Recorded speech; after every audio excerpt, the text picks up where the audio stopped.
Je dois vous dire que personnellement, je suis vraiment meurtri, horrifié, on peut dire. Il n'y a pas de mot assez fort pour dire ça. Horrifié par les immenses souffrances de victimes mineures, innocentes, qui ont été blessées par des prêtres et dont la vie a été brisée. Je suis aussi horrifié et meurtri par la façon dont beaucoup de responsables d'Église ont caché, couvert ces abus. Et par le fait même, ils ont permis qu'ils continuent. C'est comme si parmi ceux qui s'étaient engagés à être de bons bergers, certains sont devenus des loups ravageurs. Alors, ces immenses souffrances causées aux victimes et les preuves que cela constitue pour l'Église, ça doit nous conduire à reconnaître notre péché, nous l'Église, et nous pousser à nous remettre en question et à prendre certaines mesures. Et ce sont ces mesures dont je vais vous parler.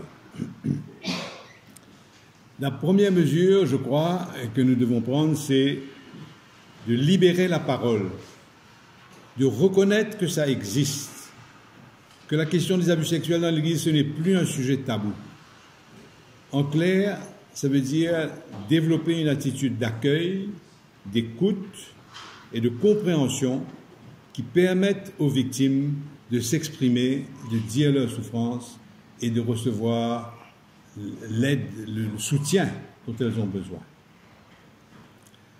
Deuxième mesure, c'est de lutter fermement contre ce que le pape François appelle le cléricalisme. Ce cléricalisme, c'est un genre de cancer interne qui fait beaucoup de mal à l'Église. Et ça veut dire concrètement deux choses. Le cléricalisme, c'est cette attitude qui a privilégié la protection des abuseurs au lieu de prendre comme première priorité le soin et l'accueil des victimes. Lutter contre le cléricalisme, ça veut dire aussi prévoir des sanctions pour tous ceux qui sont reconnus coupables dans l'Église. Des sanctions de la part de l'Église elle-même, ou bien des sanctions de la loi civile. Ce qui veut dire que dans ce combat que nous menons, l'Église est fermement décidée à respecter profondément les autorités civiles et judiciaires. Nous avons besoin d'avoir des procédures claires. C'est ça l'objet du protocole. Des procédures claires qui permettent l'accueil et l'écoute des victimes, qui permettent aussi la protection des mineurs et qui donnent exactement les possibilités de sanctions qu'on doit infliger à ceux qui sont reconnus coupables. Alors, on a publié déjà en juillet 2018 de l'année dernière un protocole pour tout ce qui concerne le clerc et les religieux. Et nous avons donc aujourd'hui rendu officiellement la publication pour tous les responsables adultes, laïcs, qui pourraient être auprès des mineurs. Et prochainement, il y aura aussi tout ce qui concerne les collèges, les écoles catholiques, sur cette question d'abus sexuels. Il nous semblait important, dans cette réflexion qu'on a commencée depuis 2012, de mettre en route certaines procédures, mais pas que la procédure.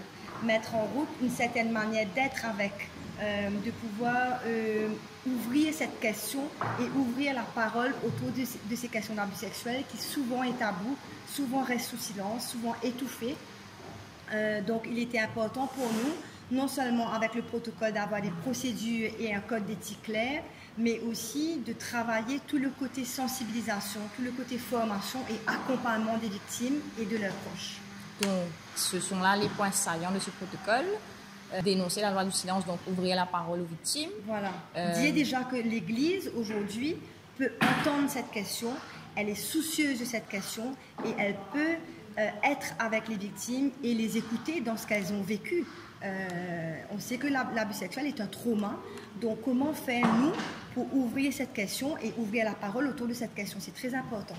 Toute personne au sein de l'Église a besoin d'être sensibilisée sur cette question et de mettre l'emphase dans ces formations sur les conséquences pour les victimes, comment les victimes se sentent, comment elles sont dans leur vie, toutes les conséquences tant au niveau social, physique, psychologique, sexuel, comment faire pour accompagner ces victimes de la place où on est, que ce soit comme prêtre, que ce soit comme religieuse, que ce soit comme laïque, responsable. Donc comment faire pour avoir un accompagnement non seulement pastoral, mais aussi orienter les victimes vers un professionnel de santé mentale, parce que souvent ces questions de trauma ont besoin aussi d'être dans un cadre thérapeutique, parfois psychiatrique, parfois médical, parce que les conséquences sont graves.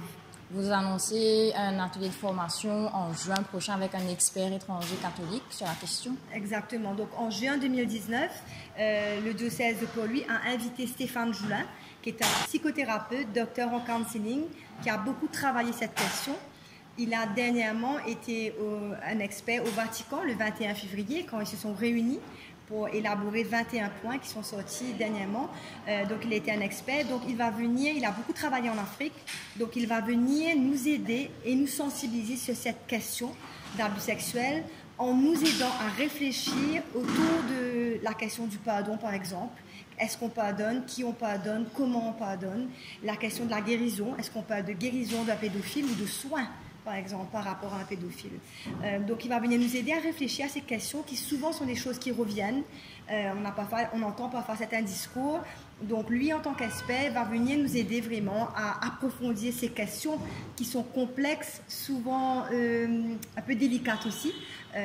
Donc, en tant qu'expert, nous espérons avoir plus d'éléments pour pouvoir continuer ce processus de formation.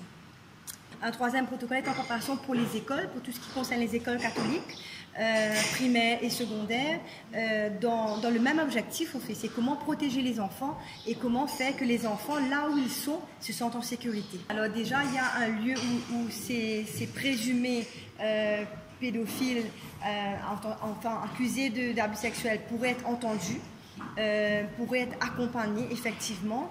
Maintenant, ça dépend aussi de chaque personne, quel type d'accompagnement que les personnes. On ne peut pas, encore une fois, donner des injonctions pour les accompagnements, mais on peut déjà les écouter et proposer et encourager un suivi thérapeutique, psychiatrique et souvent aussi médical. Comme Monseigneur aussi a dit, il y aura des sanctions dépendant des situations qui seront prises au-delà de ce qui peut être comme soin pour cette personne. Les sanctions font que toute personne qui pourrait être en danger pour des mineurs soit mise à l'écart.